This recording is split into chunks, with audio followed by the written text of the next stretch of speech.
好，咱感谢上儒甲准由为咱带来苏花公路上新的消息。即摆花莲地动造成灾情，也影响到当地的观光甲经济。这业者要送菜色去到外县市的时阵，是无通行这个苏花公路，也是铁路的，所以青青的食材就安尼放到后去。另外咧，是有一寡卖盘商的业者，因嘛是拢共款趁无钱，所以话讲，只要你甲交管100块，就要捐50块出来做伙救灾。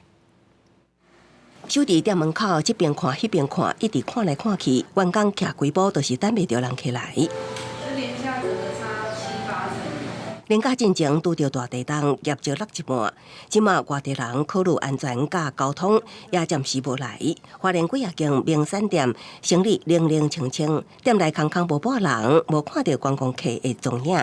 那目前来说，就是跟员工这边协调，先让他们休 特休假跟年假，因为现在的假很多。关键的人潮无来，钱条当然嘛入袂来。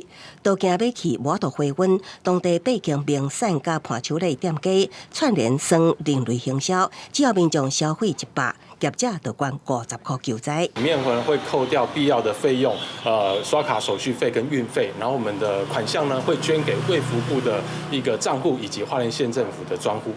这些我们信保基金跟林府金都会启动。 来协助业者相关申请，让他们在尽快在这个资金取得上能够获得政府的协助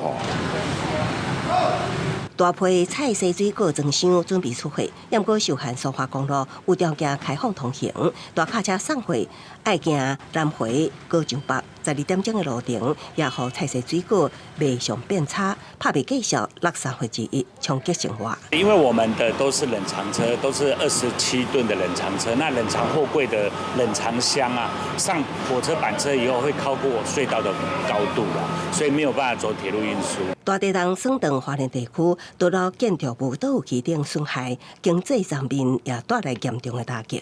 记者综合报道。